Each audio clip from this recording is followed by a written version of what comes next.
What's most important to you about becoming a successful real estate agent? This question helps you determine your why, your purpose, and your motivation. And why is this important? It's important because it's the energy that you need to really attack and go after your goals. So many of us think we know exactly why we're doing what we're doing, but do you really know the true deep why? That thing that when you wake up and you use it to motivate you on the days that you don't want to do the work. Today, we're talking about the power of why. My name is AJ Ackerman. I'm Marc Ammons. And we are Elevated Agents.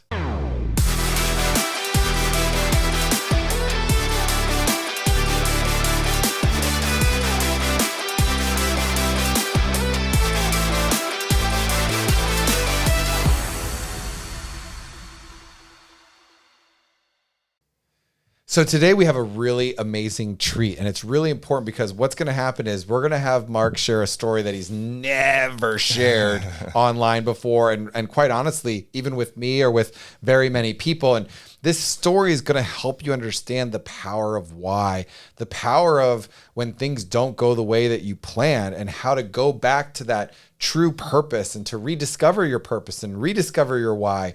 Because this is what gets a lot of people in trouble. Like, this is where a lot of people hit a dead end, is one, because you don't have a strong enough why power. You're so focused on the daily what's, you're so focused on the task, and you're so focused on the things that you don't want to do or that suck, when in all honesty, you have to do the things that suck in order to get the things that you want. And that's where the why power really comes into play, and understanding that the reason that I talk about it as being motivation is because it is your self-motivation. Like, nobody can motivate you except for you. And one of the greatest ways that I know how to motivate myself is to think about my strong why. What is my purpose? What am I doing this for? Who am I doing this for? And what's most important to me between now and the time that I leave this earth, right? And so Marc's going to share this amazing story with you guys. There's a ton of lessons packed in it. Be sure to pay attention, turn off your phones, take some good notes, because you may cry, you may laugh, you may get angry. I don't know what's going to happen, but I'm really excited for him to share this with you, and I'm excited for you to be here for this moment. So I want to take this in a slightly different direction and kind of go big picture in terms of, you hear people talk about passion and purpose, and a lot of those times those words are used incorrectly and interchangeably, and they're really not. And so I want to tell a story that I don't tell very often, and it's a story that, frankly, I don't tell very often because I get very emotional about it, and so I'm going to try not to do that, but it's basically my story, and not a lot of people know kind of my background, my history, and kind of how I got to where I am. And so I'm going to talk a little bit about that, and I want to show from kind of firsthand how I found my why, my purpose, and kind of go through that. So this may be a little bit long. Let's get emotional. Yeah. So this, I don't know how long this is going to go. Again, I don't really ever tell this story, but I'm just going to kind of let it out, and hopefully I think there's going to be some things that you can gain from it. Stick with me till the end because it might be a little long, but there's going to be a lot of lessons along the way, and at the very end I'll kind of wrap up sort of all the lessons that I learned along my journey and kind of how I got where I'm at, and some takeaways there. So starting off, I grew up in Central Virginia, a little small rural town called Powhatan County. If anyone's familiar where that's at, that's where I grew up. And when I was 8 or 9 years old, so I was in the third grade, my parents took me to a military college about 2 hours away from where I lived. It's called Virginia Military Institute, VMI, if anyone's ever heard of it. Great school, rich history. The student body actually fought in the Civil War as students, like really kind of cool. There's a neat movie called, I think it's Field of Shoes or Field of Lost Shoes, something like that. If you're interested in that, super cool movie. So they took me up there, and they took me on a Friday. And this particular school, every single Friday had a formal marching parade. And so if you've never been to a military event where they had like a formal marching parade, basically everyone's in their parade dress uniforms. They got their rifle, you got your bayonet, and you go through a series of rifle maneuvers and marchings and columns and things like that. So they took me up there to view this. So I not only got to see the parade, but I got to see all these cadets walking around and just interacting with each other and interacting with the public and kind of going about their day. And that was a life-changing moment for me. So I saw these 18, 22-year-old kids that were 10 years my senior at this point in time, and something just like struck me about them. They were disciplined, they were clean-shaven, they had fresh haircuts, their uniforms were pressed, their shoes were shiny, they were polite, they were kind, they held doors for people, while simultaneously being very hard people physically and mentally. So there was just something about that that really struck me. And that day, I determined in my own mind that that was who I wanted to become. So I kind of created this avatar in my head of like who I wanted to be, and was really kind of envisioning myself 10, 12 years down the road, like in their shoes. So literally that day in the car ride home, I told my parents, I'm like, I'm going to go here. I'm going to go into the military. Like, this is what I want to do. So this is at 8 years old. I decided like, this is what I want to do. So at that point in time, that kind of became my purpose. But beyond that, there was the purpose of wanting to go there, but I wanted to go there because I wanted to become the kind of person that I saw who went there. So fast forward a number of years, never lost track of that. And then early in high school, so I think it was like sophomore, freshman year, a guidance counselor asked me like, Mark, what are you going to do when you graduate? And I was like, easy. I'm going to go to VMI. I'm going to get a degree. I'm going to commission into the Navy, and I'm going to fly airplanes. So that's what I decided at that point I want to do. I want to go in the Navy. I want to fly airplanes. I want to go to this school. And that was it. So at this point in time, again, I came from a pretty small town. We didn't have a lot of people who really even like left the town. And so, but the guidance counselor said, well, if you want to go into the Navy, you want to fly airplanes, why don't you consider going to the Naval Academy? I didn't even know what that was. And so I looked into it, looked kind of cool. And so I asked my parents if they would take me. So one day my dad, it was a weekend. It was back during the DC sniper shootings. If anyone remembers that, there was that guy that was like hiding out in the trunk, shooting people out of his trunk. And that was up the corridor of 95 from Richmond to DC, and then Route 301. So that was literally the route that we had to take to get there. So no traffic, just kind of a funny little aside. So we went up there and met with the admissions department, got to talk to some midshipmen that went there, got to sit in on a class and really learn a lot about it. And that same feeling that I had when I was 8 years old, looking at these people that I kind of aspired to be, like I had that same feeling all over again. So it really just kind of hit me. And like that day, the same way that I got in the car and told my parents like, hey, I'm going to go to VMI, I'm going to go do this. Like when I got back in the car with my dad to drive home, I was like, okay, change of course. Like I still want to go in the Navy, still want to fly airplanes, but like I want to go here instead. So like I made the declaration that day, like this is where I want to go to school. So anyone who knows anything about our nation's service academies, they're extraordinarily difficult to get into. And nothing I'm getting ready to say, I do not want to come off as sounding bragging or anything like that, but they are extraordinarily difficult to get into just by their very nature. Like most of the people I went to school with, their backup schools were Harvard, Yale, Princeton, and MIT. Those were the schools they wanted to go to if they couldn't get in here, because they're just notoriously extremely difficult to get into. The likelihood of getting in one is very, very, very, very small. And so I knew that, but like it was also my goal. And like, again, I saw these people that were living this lifestyle and had a certain standard about themselves that just appealed to me in a way that I couldn't even explain. So I knew that's what I wanted to do. So at that point in time, I literally did everything that I could to increase my chances of accomplishing something that had a very small chance of actually accomplishing. So it was a very small chance I was going to get in. And if I got in, there was an even smaller chance I was going to get to be a pilot. And so the odds were stacked against me, but I did everything that I possibly could to do that. And the whole time, there was still this vision of who I wanted to be and this person that I wanted to become. And that's what I was trying to live up to. So I spent my basically entire high school career focused on nothing but trying to get into this school. So there was a lot of sacrifices that went into that. I mean, there was a lot of parties I didn't get to go to. There was a lot of events I didn't get to go to. There was a lot of friends I didn't get to hang out with because I was doing every single thing I possibly could, from working on my grades and sports and extracurriculars and clubs and volunteering and everything I could possibly do to increase my chances of making that why, that passion, that purpose ultimately come through. That's what I did. And so fast forward several years of going through all the labors to do that, of interviewing with congressmen and senators, because the only way you can get in is you have to have a congressman, a senator, the vice president of the United States nominate you personally to go there. So again, odds are stacked against you, but I did everything I possibly could. Eventually, I got a letter of acceptance in the mail saying, you get to go. It was literally one of the happiest days of my life. So fast forward, I go to the Naval Academy 2 weeks after I graduated high school. 2 weeks from the day of my high school graduation, I was there, and I started plebe summer, which is basically the equivalent of boot camp for the Naval Academy. So I did that. It's not fun. There's nothing fun about it. It's a pretty grueling experience. And then the entire first year that you're there, you're what's called a plebe. You are literally the lowest scum on earth, and they let you know that daily. So it's funny because you make this transition from leaving high school where you've been doing, you made the best grades, you had the best SAT scores, you were the captain of the sports team, the president of the clubs, and now you're in an environment where everyone else did that as well. And so you went from being in the top 1% to where 99% of you are now no longer in the 1%. And so that was a culture shock for a lot of people, but we all still had a common purpose and a common vision. Everyone that I was there with kind of had a similar aspiration of what they were trying to do. So went through all of that. And this is where I think it's important to differentiate between passion and purpose. And so a lot of people say, well, do what you're passionate about. That only takes you but so far. Passion is very similar to motivation in that it's a very short-lived thing. And passion, the word itself, is actually misused nowadays. The original meaning of the word passion meant to suffer. It was basically to strive for that which is unattainable by avoiding that which is unavoidable, which is not really possible. So passion itself is misused. A lot of people now use it meaning like excitement towards something. But again, that excitement can wear off, and it's only possible to be excited about like so many miserable things. And the things that I went through were miserable. We went through a lot of just miserable, hard, tough times.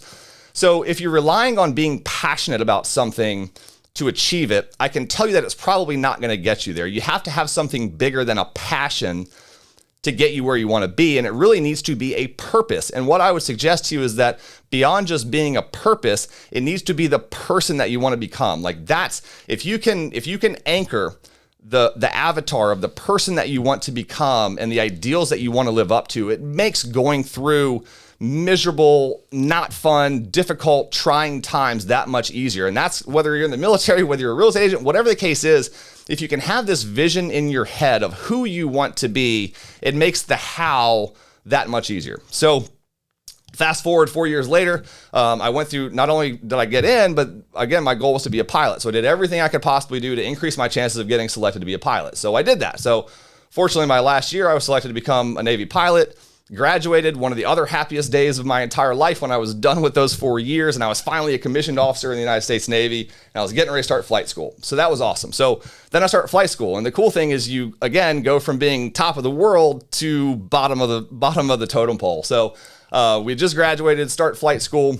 Flight school is not fun, especially the initial part. And a lot of people don't understand that in order to be a pilot, particularly in the Navy, you have to be a really good swimmer because most of the places we fly are over water. And so if you end up out of that aircraft and into the water, they want to make sure you live through it because they spend a lot of money training you. They want to make sure you can continue to fly aircraft, even if you have to eject out of one. So a lot of the brutal things that we did, from mile-long open water swims in full flight gear, something called a helo dunker, where they put you in basically a makeshift helicopter cockpit, dunk it in the water, flip it upside down. You have basically blindfolds on with spray painted black goggles, full flight gear, and you have to safely navigate your way out with 7 other individuals to teach you how to get out of sinking aircrafts and all that stuff. Again, those are things that's very hard to be passionate about. And if you're relying on passion and excitement to get you through those times, you're likely not going to find the purpose that you need to keep going, because that's really what keeps you going, is that purpose and that longer term goal of the person that you're trying to become in order to hit your goals. So we go through that. So I'm flying down in the panhandle of Florida, and then I go down to Corpus Christi, Texas, where I'm flying down there. And things are going great, and then something happens. So I get really severe migraines, like disabling migraines. And it's something I had struggled with, but unfortunately, they were getting worse and more frequent. So unfortunately for me, there was a few flights that I was not able to go on because I literally could not even drive to base to go on the flights. I was just completely immobilized in bed. So got grounded and had to go to flight surgeons and docs and neurologists and do all the workups and everything. And unfortunately, in a pretty short period of time, it was deemed that I was no longer medically able to keep flying, and that I was not medically able to stay in the Navy. Fuck. You're doing great. Keep going. Don't stop now. So it was deemed that I was not fit for sea duty either. So I was informed that in the next 90 days, I would become a civilian, and everything was over.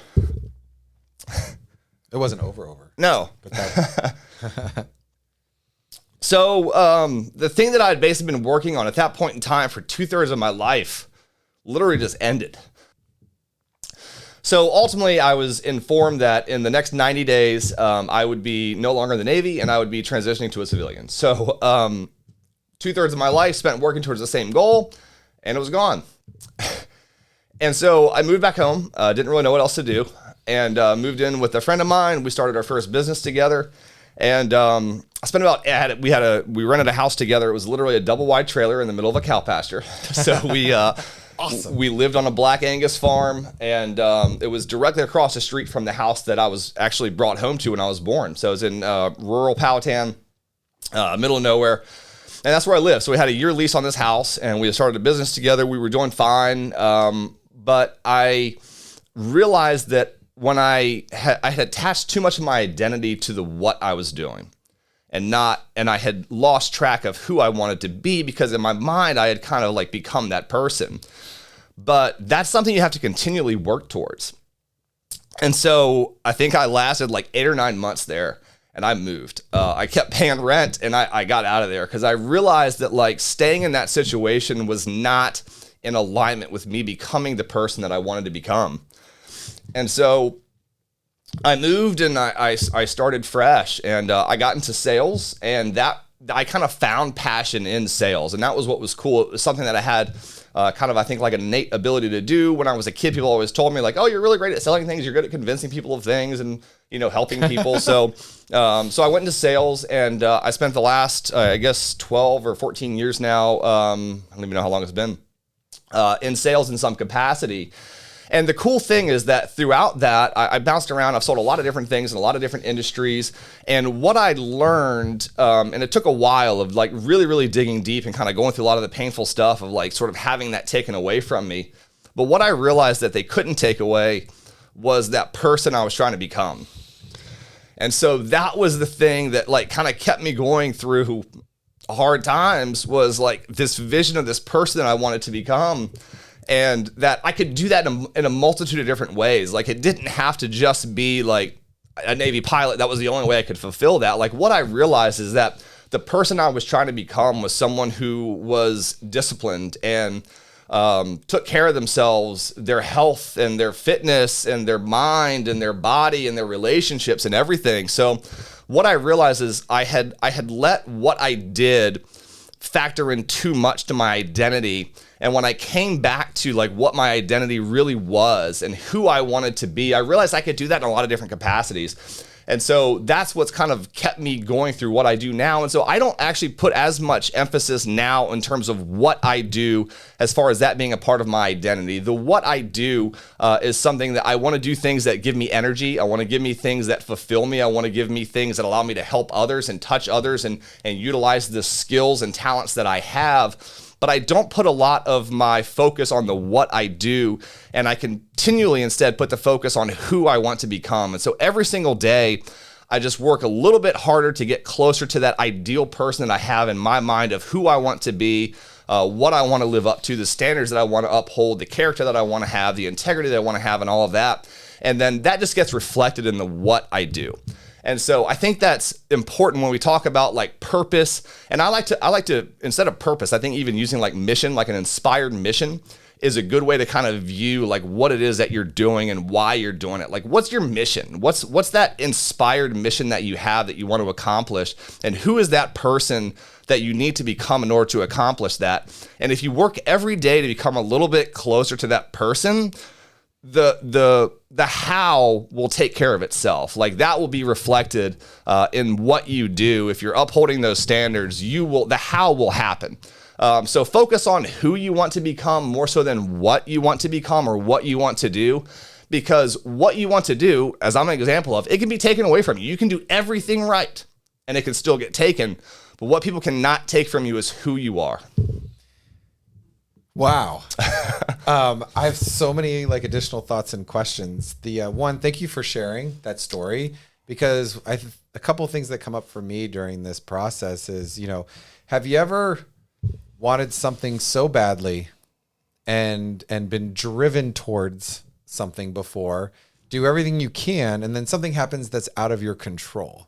Because that's life. Yeah. Like things happen out of our control. And so when we talk about your why, your purpose, your mission, knowing where you want to go with who you are today and who you want to become, like that's the beginning of it. But as we grow, our why and our purposes do change. Yeah. And so we can either get stuck in the past, or we can get stuck in the circumstances right? Or we can continue to grow by utilizing these questions and these thoughts.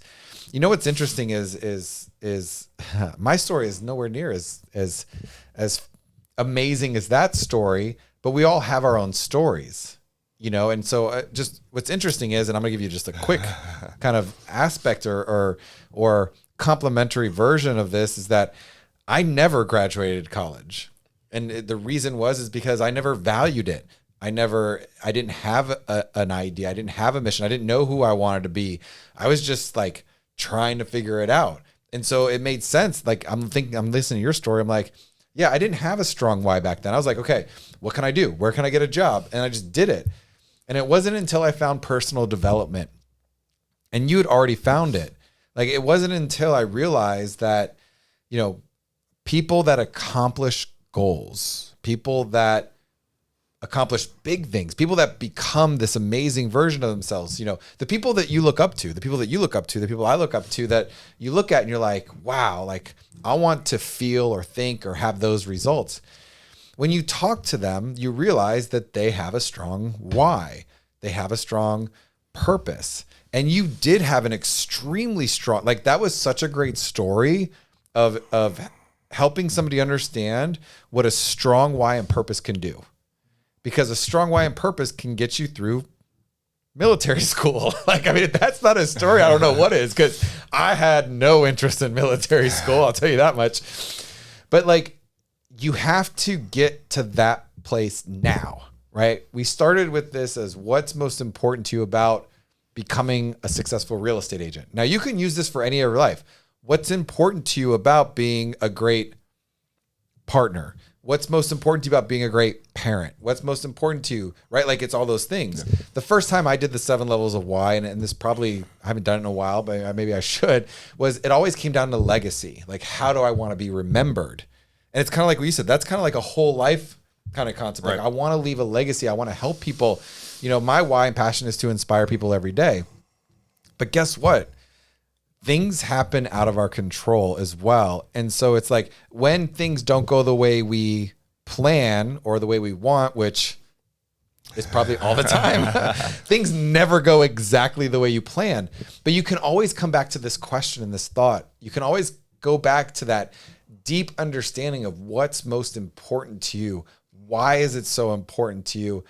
And being sure to share it with people and really like building a foundation on it. Because now when I make decisions, right, it's like you said, it's not the what, and it's not sticking to that identity, meaning if I don't do this, I'm a fail. Like, it's not saying if this doesn't happen, my whole world is over, right? Like, yep. Like that's the thing. I think that was one of the best messages of that, is that, so many of us go all in on something and it doesn't happen the way we want. And we forget that we can still complete our why. We can still complete our deep purpose, because I'm here to tell you that once you actually dig deep, it's not a specific target that's your true why. Like that's not what's most important to you. It's going to be something deeper, something more important. And it does change, right? I mean, as a father, as a husband, as a leader, like these things do shift and change. But really thinking about it, especially those days, like the only reason that you were able to pull yourself out of that eventually, I don't know how long it took, right? But to help you become the person you are today, and the passion, I'm going to use the word passion, sorry. The passion that you have to help people, it's because you still have that strong why. You're just taking it now into a different direction, right? Like one of our purposes is to inspire as many people on YouTube. Hello, you are one of those people. And so I think that, like, again, really taking the time to find your why, write it down, go all in on it, and just remember that it's a process. But defined and clear why, I don't really have anything else to say except for that. I think it's just really powerful what Marc's story just was. It's powerful for you to look at your life and your story, and don't become your story. Use your story as the energy and the fight, and get back to what that deep why is to help you now achieve the goal of what you do truly want. Yeah, so a couple of different points I want to point out because I kind of just wanted to tell the story to just try to get it out because it's a hard story for me to get out. But I want to kind of go back and circle back to a couple things, the lessons that I would pull out listening to that I think might be helpful. And the first one was finding that thing that you connect with and that you are passionate about. And for me, that was just like a happen chance opportunity that my parents took me to see this parade at a military school. They didn't know I was going to, fall in love and like ultimately want to do that, for the rest of my life. But that happened. And so like trust your gut on stuff like that and expand your opportunities, expand your mind, expand your thinking, and expose yourself to more things, because that's part of it as well. Is the likelihood of the small little narrow focus that you have necessarily being like your ultimate purpose is not that great. Like you need to expand your horizons to see what else is out there for you, because eventually when that thing presents itself to you, it will become very clear what your purpose is. And it's not necessarily something that you're born with. And so that's why I think it's important as well to differentiate between passion and purpose and all of this stuff. Is like if Elon Musk was born 5,000 years ago, he probably wouldn't be passionate about building electric cars, rockets, and taking over Twitter. Like he just wouldn't be passionate about that. But do I think that he probably would still have made like massive contributions to the way that we do things? Yeah, but it would have looked different. So again, that's separating what you do from why you do it. And I think someone like him just wants to make big changes in the world and change the way that we think. And so it's similar to that, in that you can't limit yourself by what it is that you're doing. So that's lesson number one. Expand your horizons so that you can find that thing that you really do connect with. Lesson number two was going through all of that, like trying to get in, was you have to make sacrifices. Like you have to do things that suck to get the things that you want. And that's why having such a strong connection to that purpose, to that person that you want to become, is so important, because as long as you don't lose sight of that, you can justify doing things that suck, that are miserable, that you don't want to do, because you have to do those things to get any level of success in life. Like nothing worth accomplishing is going to come easy. It's going to take sacrifice. It's going to take doing things that are hard, that you don't want to do day in and day out without fail to get that. So that's lesson number two. You're going to have to sacrifice in order to get what you want. Lesson number three that I didn't talk about is limit your options. Once you've decided what and who you want to be, the same way that when you go on a diet, if you have a bunch of crap food in the pantry, the best thing that you can do is get rid of all the crappy food. So that way you're not tempted to cheat on your diet and do something that you know you shouldn't be doing. Get rid of the temptations. So here's what I didn't talk about. When I applied to colleges, I knew I wanted to go into the Navy or something like that and fly airplanes. So I applied to 4 schools. I applied to the Naval Academy, the Coast Guard Academy, VMI, and the Citadel. I did not apply to a single civilian school because it was not in alignment with what I wanted to do. Because what happens is, I could have applied to Virginia Tech, which is where probably half of my friends who went to college went. And then, it gets a little bit closer to going and you're like, man, this whole like military academy thing seems like a lot of work and it doesn't seem like that much fun. And my buddies are going to be partying and hanging out with girls at Virginia Tech. I should just go there. I didn't even give myself that option. So limit options, right? Once you figure out what it is you want to do and who you want to be, get rid of the distractions that are going to take you away from accomplishing that goal. That's huge. The next lesson. When I was there going through all of this miserable stuff that we had to go through, what you learn as well is you're not just doing it for the person that you want to become, but you're also doing it for the people that you're around. It's not what you do as much as the people that you do it with. That's why I love doing this with AJ, right? When you can connect with good people that bring out the best in you and people that are going through the same thing that you're going through, it makes it so much easier to get through things that aren't fun, that suck, that are hard, because there's a shared misery. And like I have experienced a lot of communal shared misery, like just horrible, not fun things that I've gone through, but I went through it with people that I was passionate about, that I loved, that loved me, that were brothers and sisters, that made it so much easier to push through because you were all going through it together. So, if that's real estate, that might mean that you need to surround yourself. Maybe that's a different brokerage, maybe it's a different team, maybe it's a different whatever. But surround yourself with people that are trying to go through the same thing as you. And if you find yourself if you can find a group of people who are doing hard things, the kind of hard things that you want to do, get around them. We've talked before about you being the average of the 5 people you spend the most time with. that's true for a lot of different reasons. And when you can surround yourself with a group of people who are pushing themselves and who are willing to do things that are hard and uncomfortable, you are going to be more likely to also do those same things that are hard and uncomfortable. It's not just finding a group of people for the great things that they do. It's finding a good group of people who are willing to do hard things, that you can do hard things alongside of them and feel good about that at the end. That when you complete something, you complete the cell phone challenge, you call everyone in your cell phone and you realize that it sucked. Yeah, but you did it with other people who did it also. So surround yourself with people that are going through the same things you are. That's very important. And then again, just kind of summing all that together is really try to put your focus on who you want to become, the ideals that you want to uphold, the character that you want to have, and who you want to be, because no one can take that from you. And I fortunately, I do believe that every single thing happens for a reason. I don't look back negatively, although again, it's hard for me to talk about because it was a huge part of my life and a huge passion. I am super grateful that it happened, right? I would never have met my wife. I would have never had my kids. I probably wouldn't live here. I'm a risk taker. I know I tend to push my limits on things. And so my suspicion is that had I been allowed to continue doing what I was doing, I probably would have either hurt myself or someone else going a little bit too hard, flying an aircraft in an unsafe manner. So there's probably a reason that I don't fly anymore. And it all happens for a reason, and just understand that as well, that when things don't go your way, just remember that things are happening for you and not to you. And it's hard to realize that in the moment sometimes, that things are happening for you. But the more you can remind yourself of that, that like, hey, this really sucks what's happening right now, but in the end, it will work out. This is being done for me to benefit me somehow, some way in the long run. Remember that. And again, that makes all those things way easier to keep pushing through and then ultimately achieve your purpose, your passion, your mission, whatever it is that you want to call it. But becoming the person that you want to be and living the life that you want to live. There are so many powerful lessons and messages in all of that I am only going to end with one last thing here. We always say that, and then we end up like, but I'm going to end with this, and I'm going to end with this. Your why power is more powerful than your what power.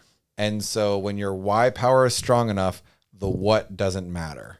And so take the lessons that you've learned in this beautiful story and what Marc has shared with you guys, discover your why, go all in, and on the days that it sucks, remember why you're doing it and why you're here on this earth and why you're living and why you're going through the things you're going through. And you may not always know, but you know what's most important to you. So thank you so much for sharing that, Marc. I love it.